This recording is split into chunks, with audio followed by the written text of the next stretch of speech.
Di kesempatan kali ini saya akan membuat video untuk memenuhi salah satu tugas mata kuliah semiotika Al-Quran yang diampu oleh Ustadz Abdullah Dardum MTHI.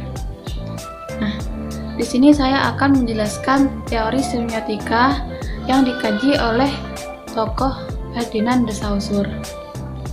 Sebelum kita membahas teori de Saussure, kita perlu mengetahui latar belakang de Saussure mengkaji teori semiotika ini. Jadi latar belakang de Saussure mengkaji kajian semiotika ini adalah ketika awal abad 19, para ahli bahasa itu mengkaji bahasa-bahasa yang sudah punah dengan kajian historis, dengan kajian sejarahnya. Tapi menurut de Saussure itu tidak begitu penting, karena yang penting ialah makna dan arti bahasa saat ini, karena kita hidup di zaman saat ini.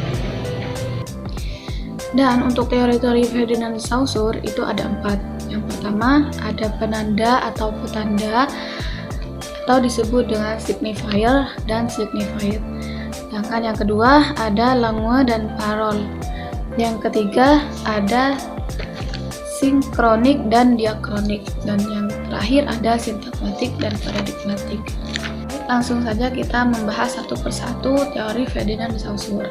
Yang pertama ada signifier dan signified. Signifier itu artinya penanda, yang mempunyai maksud sesuatu yang tampak, sesuatu yang dapat diamati, seperti entah itu suara, tulisan, gambar, atau semacamnya yang dapat diamati atau yang tampak.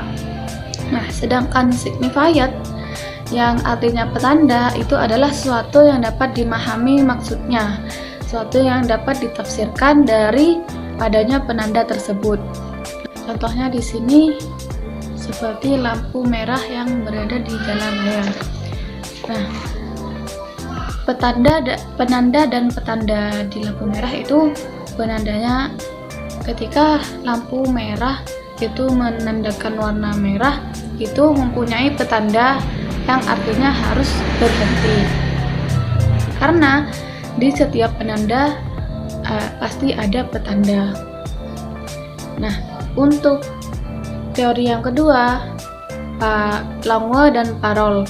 Langue ini adalah sistem bahasa yang telah disepakati bersama, yang bersifat sosial. Sedangkan parole itu di mana praktek bahasa atau bentuk penerapannya secara individual. Nah, langue dan parole ini bisa dianalogikan seperti permainan catur, yang mana languanya itu aturan permainan caturnya aturan yang sudah tetap, yang sudah disepakati sebelumnya, sedangkan parolnya adalah praktik bermain caturnya, bagaimana sistem bermainnya itu secara individual itu yang dinamakan parol. Untuk teori yang ketiga adalah diakronik dan sinkronik. Diakronik itu menurut de Saussure adalah mengkaji asal-usul bahasa atau sejarah bahasa. Sedangkan sinkronik adalah mengkaji bahasa hari ini, mengkaji bahasa yang sedang digunakan hari ini.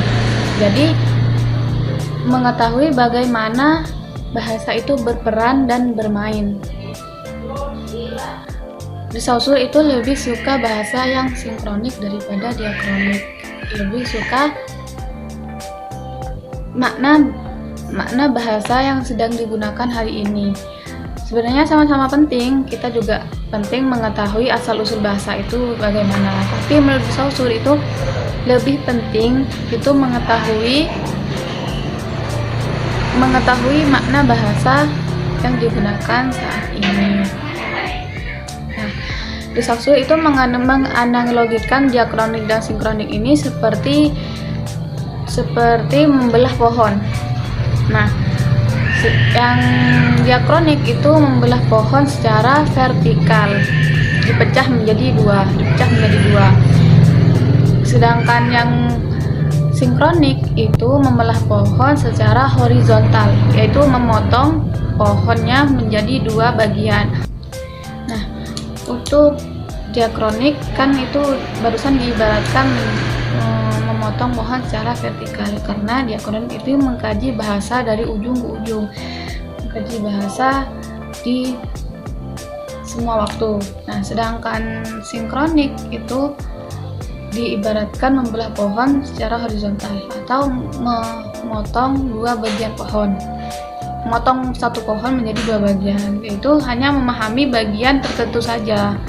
Yang terakhir, teori de Saussure, teori semiotika de Saussure adalah sintakmatik dan paradigmatik, di mana relasi bahasa menurut de Saussure itu di setiap tanda itu tidak selalu sama. Nah, di sini ada relasi sintakmatik, yaitu hubungan unsur-unsur bahasa yang terdapat dalam tuturan dan bersifat linear, yakni tidak dapat ditukarkan. Contohnya, Ahmad makan roti. Di sini Ahmad sebagai subjek dan roti sebagai objek.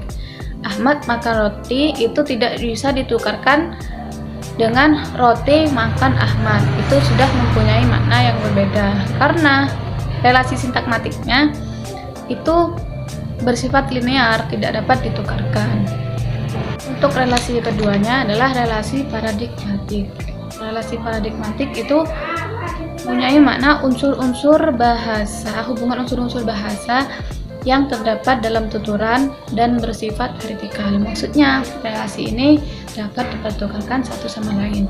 Barusan yang dicontohkan adalah Ali minum kopi, Ahmad minum kopi. Nah, ini bisa diasosiasikan menjadi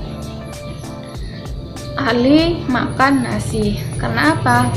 Karena dalam relasi paradigmatik ini bersifat vertikal, jadi dapat diasosiasikan. Ahmad minum kopi, itu Ahmad bisa diasosiasikan, bisa diganti dengan Ali, sedangkan minum bisa diasosiasikan dengan makan, dan kopi bisa diasosiasikan dengan minum. Itu relasinya dapat ditukarkan,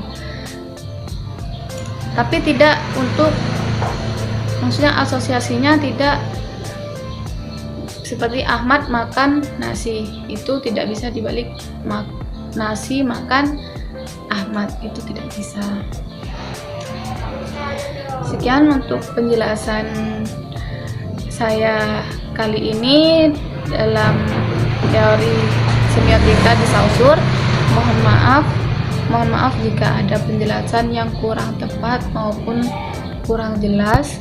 Saya ucapkan terima kasih. Wassalamualaikum warahmatullahi wabarakatuh.